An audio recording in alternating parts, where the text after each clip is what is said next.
Hi everyone, my name is Aiden. Today I'm going to be discussing "I Must Betray You" by Rita Septis.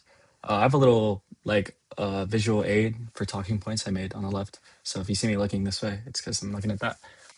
So alongside this novel, I'm going to be referencing "In the Garden of Beasts" by Eric Larson, "Long Way Down" by Jason Reynolds, "Speak" by Laurie Anderson, and "Scythe" by Neil Schusterman, and then a little bit about the U.S. Patriot Act. I'm also going to be talking about Plato's allegory of the cave, but just briefly, not a whole lot.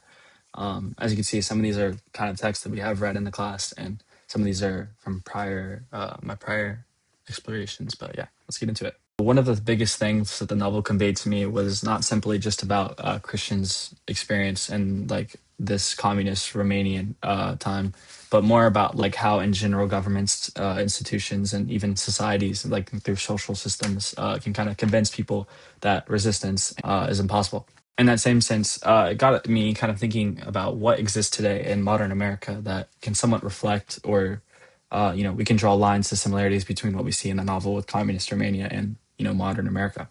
And this comes down to a fundamental question that I personally juggle with: is how much surveillance is too much, and how much should the government have if it believes that it's for the sake of protecting its citizens? So, very early on in the novel, when Christian's first being questioned, we get "watching, always watching" as a quote. And immediately after that, we get him sort of reminiscing about his family, telling him, "You never know who's listening."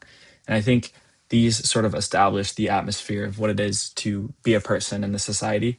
Um, and surveillance isn't necessarily just strictly gathering information; it's more changing the way people think and act, how people censor themselves because they think they might be heard or there is someone watching. And I think we can all sort of relate to that with just how everything is sort of remembered today. Like in the past, there weren't cameras or microphones everywhere, but now there is this sort of feeling that whatever you do in public can be recorded, maybe posted online, shared with other people. You're not really just alone. So this sort of reminds me of the USA Patriot Act, which was established shortly after the 9/11 attacks. It greatly expanded the government's power to survey and gather intel on us, its citizens. And I think the interesting thing about this is that the conclusion to gather isn't very simple. On one hand, you have the government, like this is in the eyes of the good faith argument, the government needs to have some sort of way to vet people and prevent further attacks. And then on the bad faith side, it gives them a lot of power to actually like tap in and invade your privacy. And especially if we're supposed to be a free country, you know, um, these sort of things, it can draw lines and dirty the discussion of your freedom of speech and freedom of this and that.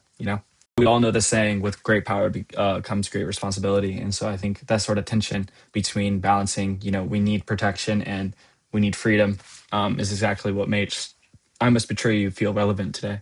Into the source, "In the Garden of Beasts."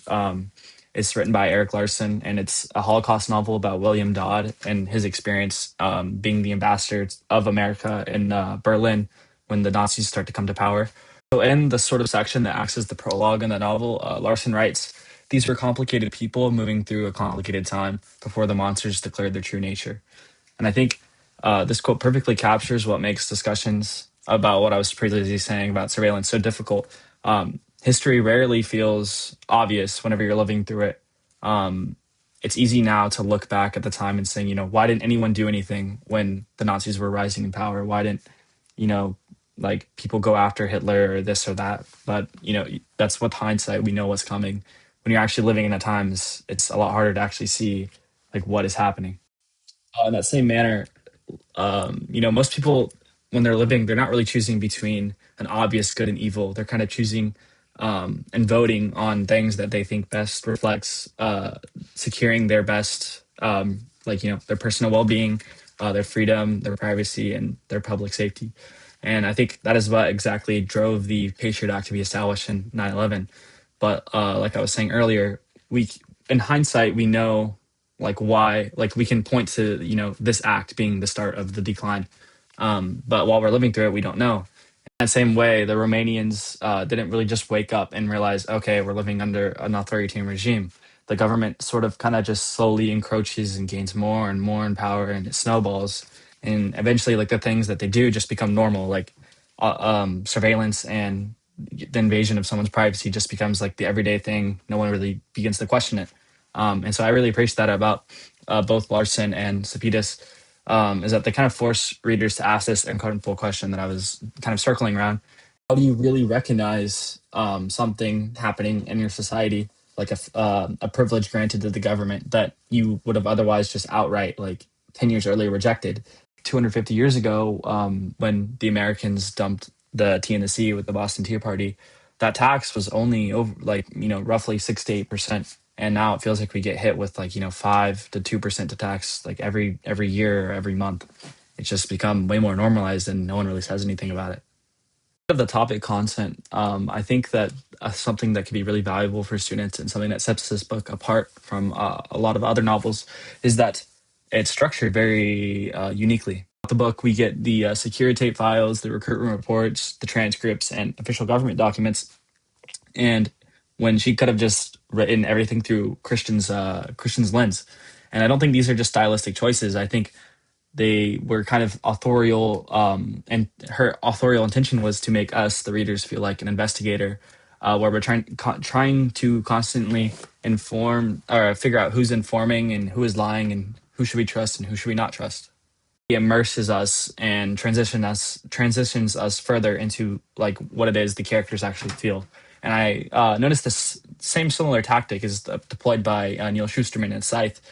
End of every chapter in Scythe, Neil Shusterman kind of includes a journal entry from one of the Scythes, and for the purpose of humanizing them and giving the reader a look behind the robe. And this kind of contrasts from I Must Betray You, because people in I Must Betray You just become less human. They're given code names, files, and objectives, and the government kind of just strips away like their individuality. And I think this kind of short little bursty chapters kind of reinforce the confusion and mental state of Christian. Everything feels uncertain. You know, he doesn't know who to trust, who not to trust. Everything feels like the stakes could be potentially like life ending, and the readers are kind of. And so in this way, the readers adopt Christian's paranoia.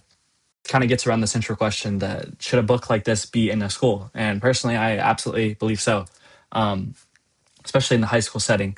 And so I think while schools should be safe places for students, we all know that like growth is often galvanized through, confronting an uncomfortable idea or, getting somewhere you don't want to be and getting out of it. And I think discomfort is actually just a part of education. In the Jason Reynolds interview, he says that we are conflating definitions and being comfortable is not the same as being unsafe. And I completely agree with him. Students should feel absolutely should feel safe in school, but that doesn't mean that every idea they encounter should feel comfortable. In that, teachers also have a responsibility to the students that we shouldn't teach them what conclusions to come to, and instead we should sort of foster and cultivate respectful environments where students can critically think and develop these skills to think and arrive to their own conclusions about what it is that they're reading. Concern that I kind of do have with the book is that students can start making connections between like what they see with communist Romania and the present, and I think that this can create a lot of anxiety and kind of supercharge students into thinking that they got to do something right now. And it kind of reminded me of Plato's allegory of the cave, where Plato, or like in the cave, he thinks that like he's happy and everything, and he starts to question, should I go out? And once he leaves the cave, he realizes that everything is a lot more complicated than he originally thought. And he just wished to have that sort of ignorance of being in the cave. And this is sort of similar to like the ignorance of being a child. Growing up seems a lot like something you really want to do until you grow up. And then you realize, oh, shoot, I want to go back.